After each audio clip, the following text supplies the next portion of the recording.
अगर आप एक प्राइवेट लिमिटेड कंपनी एलएलपी या फिर एक रजिस्टर्ड पार्टनरशिप फार्म के थ्रू से बिजनेस कर रहे हो और आपको ये लग रहा है कि आप एक स्टार्टअप कर रहे हो, तो थोड़ा सा रुक जाओ, इस वीडियो को एंड तक देखो, फिर डिसाइड करो।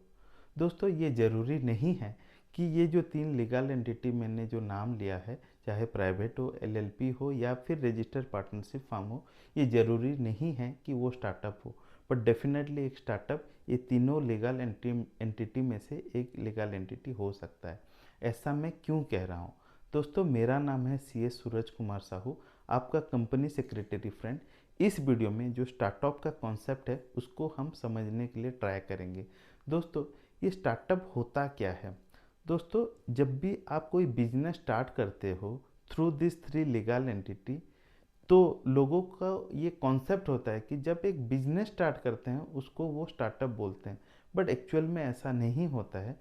जब तक वो DPIIT का, इसका फुल फॉर्म होता है department for promotion of industry and internal trade. ये जो डिपार्टमेंट है ministry of commerce and trade के अंडर में आता है। DPIIT का जब तक आपको रिकॉग्निशन नहीं मिलता है तब तक आप एक बिजनेस को आप स्टार्टअप नहीं कह सकते। ठीक। अभी आपका माइंड में ये डाउट होगा कि इसका रिकॉग्निशन कैसे मिलता है। तो पहला तो कुछ क्राइटेरिया है DPIIT का, वो क्राइटेरिया अगर फुलफिल करते हो और आप उसके वेबसाइट में जाके अप्लाई करते हो एंड उस वो वेरीफाई करने के बाद अगर उनको सही लगता है तो आपको स्टार्टअप का जो रिकॉग्निशन है वो आपको दिया जाता है। तो उसका क्राइटेरिया क्या है? उसका 5 क्राइटेरिया है। पहला तो आपका लीगल एंटिटी कोई प्राइवेट लिमिटेड कंपनी होना चाहिए या फिर LLP होना चाहिए या फिर रजिस्टर्ड पार्टनरशिप फार्म होना चाहिए।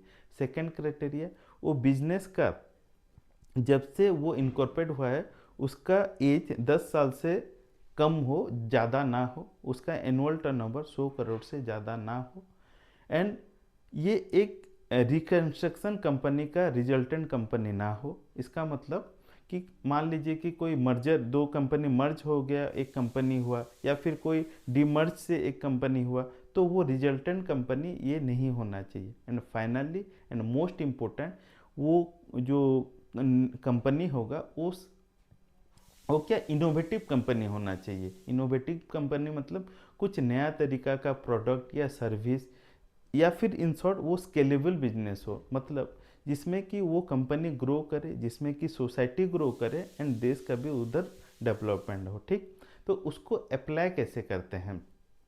अगर ये सब क्राइटेरिया आप फुलफिल करते हो तो आपको गवर्नमेंट का जो वेबसाइट है nsws.gov.in, उधर आपको जाना है। उसका जो फॉर्म आता है वो फॉर्म को फुलफिल करना है।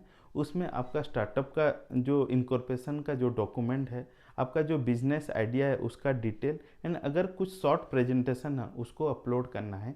ये सब करने के बाद अगर DPIIT को ये इवेल्यूट करने के बाद अगर उसको लगता है कि हाँ सब क्राइटेरिया ठीक है, तो आपको ये रिकॉग्निशन वो दे देता है।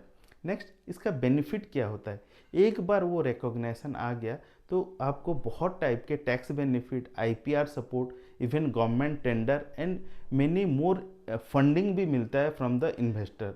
तो दोस्तों, इतना अगर बेनिफिट मिलता है तो आप क्यों आज के डेट में एक प्राइवेट लिमिटेड कंपनी या फिर LLP अगर या फिर रजिस्टर्ड पार्टनरशिप फॉर्म ओपन करके आप बिजनेस को ग्रो नहीं कर पा रहे हो? तो वेट मत करो, आज ही DPIIT के वेबसाइट में जाके आप स्टार्टअप का रजिस्टर करो। इस रिलेटेड अगर आपका कुछ भी डाउट हो तो मेरे को कमेंट करो, मैं डेफिनेटली आंसर दूंगा। और मैं होप करता हूँ आपका जो बिजनेस है उसको आप नेक्स्ट लेवल तक जाओ। Good luck for your business and stay connected, stay compliant.